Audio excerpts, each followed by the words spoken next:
Vous êtes chez vous, seul. Soudain, vous sentez quelque chose. Cette sensation glaciale dans la nuque. Quelqu'un vous regarde. Vous vous retournez rapidement. Vous regardez par la fenêtre. Vous regardez les couloirs sombres. Mais il n'y a personne. Il n'y a que vous. Que s'est-il passé? Pourquoi votre cerveau vous a-t-il joué cette blague si réelle? Pourquoi avons-nous l'impression que quelqu'un nous regarde quand nous sommes seuls? Cette sensation, si courante et parfois un peu étrange, n'est pas de la folie. C'est un très vieux tour de votre cerveau. Un tour qui, par le passé, vous a sauvé la vie. Et aujourd'hui, nous allons vous l'expliquer sans mots compliqués. Pour comprendre pourquoi vous ressentez ce regard invisible, nous devons d'abord voir comment fonctionne votre cerveau. Pensez à votre cerveau comme un agent de sécurité. Ce garde est toujours en veille, il cherche toujours les dangers, il ne peut jamais se reposer. L'un de ses outils les plus puissants est la vue, non seulement ce que vous regardez de face, mais aussi ce que vous voyez sur les côtés. Nous appelons cela la vision latérale ou vision périphérique. C'est comme avoir des yeux supplémentaires qui voient sans que vous ayez à tourner la tête. Cette vision latérale est excellente pour remarquer des mouvements ou des formes rapides, même s'ils ne sont pas clairs.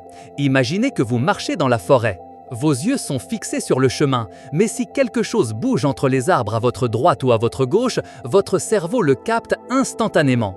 Vous ne voyez pas un tigre, mais vous voyez une tache, un mouvement, et c'est suffisant pour que votre cerveau crie « Alerte !» Votre garde de sécurité intérieure n'attend pas de bien voir. Il n'attend pas que vous ayez tous les détails. Il voit une ombre étrange, un petit mouvement, et aussitôt, il déclenche l'alarme. Il vaut mieux se tromper et penser qu'il y a un danger quand il n'y en a pas que de ne pas remarquer un danger réel. C'est la première étape de votre cerveau pour vous tromper avec le regard invisible.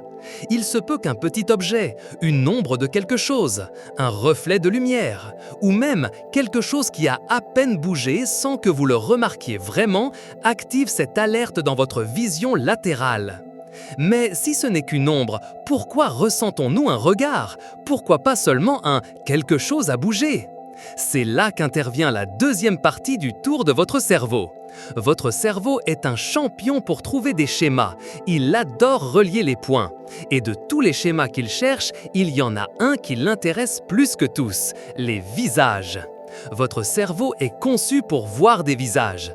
Depuis que vous êtes un bébé, votre cerveau cherche des visages. C'est un outil clé pour comprendre les gens. En fait, votre cerveau est si bon pour trouver des visages qu'il en voit partout. Cela a un nom, on appelle ça « voir des visages là où il n'y en a pas ». C'est quand vous voyez des yeux et une bouche dans une prise murale, ou quand vous regardez les nuages et voyez la forme d'une personne, ou quand vous voyez un visage souriant à l'avant d'une voiture. Votre cerveau fait cela tout le temps sans que vous vous en rendiez compte. C'est une sorte de jeu que votre cerveau joue avec vous. Il essaie toujours de former un visage même avec très peu d'informations. Alors, que se passe-t-il lorsque cette ombre ou cet objet que vous avez remarqué avec votre vision périphérique n'est pas très clair? Votre cerveau, avec son obsession des visages, prend ces quelques détails. Une tache sombre, deux points qui ressemblent à des yeux, et en un instant, il les unit. Pif! Il transforme cette ombre informe en la silhouette d'une personne. Et le plus important, en l'idée d'yeux qui vous observe. C'est comme si votre cerveau avait un puzzle de visages et avec seulement 3 ou 4 pièces, il croit déjà savoir à quoi ressemble l'image complète. Et s'il manque des informations, votre cerveau les invente pour que cela ait un sens, pour que ce soit un visage et pour que ce visage vous regarde. Ceci est le deuxième grand leurre. Votre cerveau remplit les espaces vides avec ce qu'il connaît le mieux, des personnes qui vous regardent. Mais pourquoi est-ce si important pour votre cerveau de faire cela? Pourquoi cette tendance à voir des visages et à sentir qu'on nous regarde nous a-t-elle aidé à vivre? Pour répondre à cela, nous devons voyager dans le passé, très loin, quand nos ancêtres vivaient dans des grottes. À cette époque, le monde était un endroit très dangereux. Les animaux sauvages étaient partout. D'autres groupes de personnes pouvaient être amis ou ennemis. La vie dépendait de la détection très rapide des dangers. Imaginez l'un de nos premiers ancêtres marchant dans la jungle. Il entend un petit craquement parmi les feuilles ou voit une ombre rapide entre les arbres. Qu'est-ce qui est mieux pour lui? Penser que c'est le vent et continuer à marcher? Ou penser que c'est un prédateur et se préparer à fuir ou à se battre? Clairement, il valait mieux penser au pire. Il valait mieux avoir une fausse alarme 1000 fois qu'une seule fois l'alarme soit réelle et qu'il ne l'entende pas. Celui qui était trop confiant, celui qui disait « Ah, ce n'est rien », ne vivait pas longtemps. Celui qui était un peu peureux, celui qui sentait toujours que quelque chose le regardait, celui-là survivait. Il laissait des enfants, et ces enfants avaient aussi ce cerveau. Ce cerveau qui soupçonne toujours, qui préfère toujours la sécurité au risque.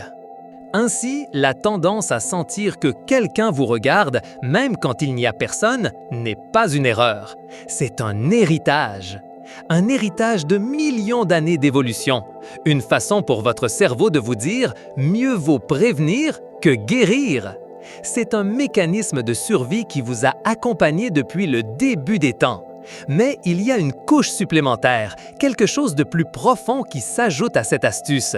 Et cela a à voir avec la façon dont nous sommes, nous, les humains. Nous sommes des êtres très sociaux. Nous nous soucions de ce que les autres pensent de nous. Nous nous préoccupons de la façon dont nous apparaissons aux yeux des autres. Dès l'enfance, nous apprenons à comprendre les regards. Un regard peut signifier l'approbation. Un regard peut être un avertissement. Un regard peut être une question. Nous accordons beaucoup de valeur aux yeux des autres. Nous sommes tellement habitués à faire partie d'un groupe, à interagir, à être observés, que notre propre cerveau commence à s'observer lui-même. On peut appeler cela la conscience de soi.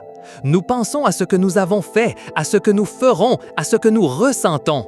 C'est comme si tu avais un œil interne qui t'évalue toujours. Et parfois, cette sensation d'être observé, ce propre regard intérieur, se projette vers l'extérieur. C'est comme si cet œil interne devenait un œil externe.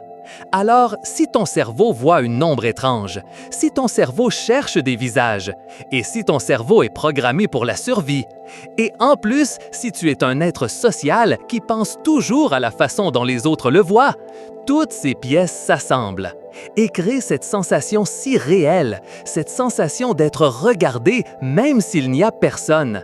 C'est une combinaison fascinante. C'est le gardien de sécurité qui déclenche l'alarme pour une feuille qui bouge. C'est le peintre qui dessine un visage sur une tache. C'est l'ancêtre qui a fui une ombre. Et c'est l'être social qui sent son propre regard projeté. Alors, la prochaine fois que tu sentiras ce regard invisible, ne t'effraie pas. Ce n'est pas un fantôme, ce n'est pas de la folie. C'est juste ton cerveau qui fait son travail, te rappelant qu'au fond, il reste un gardien très efficace, bien que parfois un peu exagéré. C'est une astuce fascinante du fonctionnement de notre esprit, produit de millions d'années d'évolution.